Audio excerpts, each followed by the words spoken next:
Қалай? Ашытып жатыр да. Ине сап жатыр ма? Иә. Мына жерде ма? Аха. Ине бұл өзі автоматом ине салады. Ауырған жерде. Значит, мына мойында дегенің суықтаған, тер қатықпаған. Сондықтан не қылады? Ине салады. Қыздырып жатыр ма? Иә. Сол қыздырған жерде 3 минут тұруымыз керек біз. Массаждан кейін прямо үстіңнен 10 кило жүк түскендей жеңілдік болады. Негізі мына жерде соны басқа қан бармай қалады. Сосын ұйқысыздық болады, сосын память нашарлайды. Соны мына мойынға деген көп адамның мойын терлейді ғой, тер қатық болады. Тер қатық болғаннан кейін сол жер ауырады. Мына соны аппарат как раз соны тауып алады да. И емдейді. Күшті отыр ма?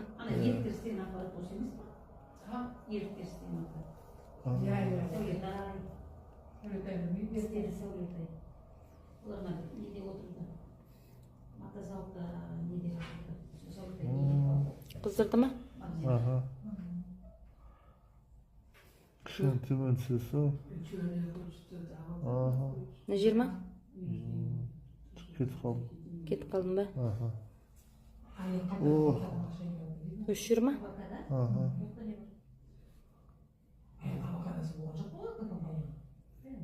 Селкілдеп жатыр. Мына жерде суық көп, селкілдеп жатыр да, прямо сорып жатыр да. Баночный массаж. Қыздырды ма?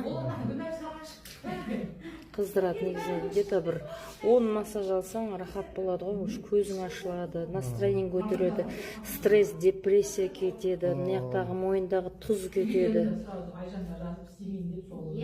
Рахат па? Иә.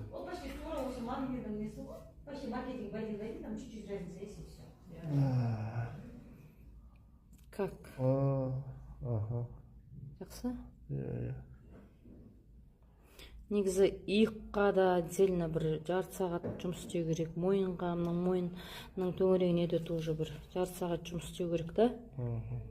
Бел омыртқа, грыжа, протрузия, белдегі седалищный нерв дейді. Қыздырып жатыр ма? Ашытып жатыр.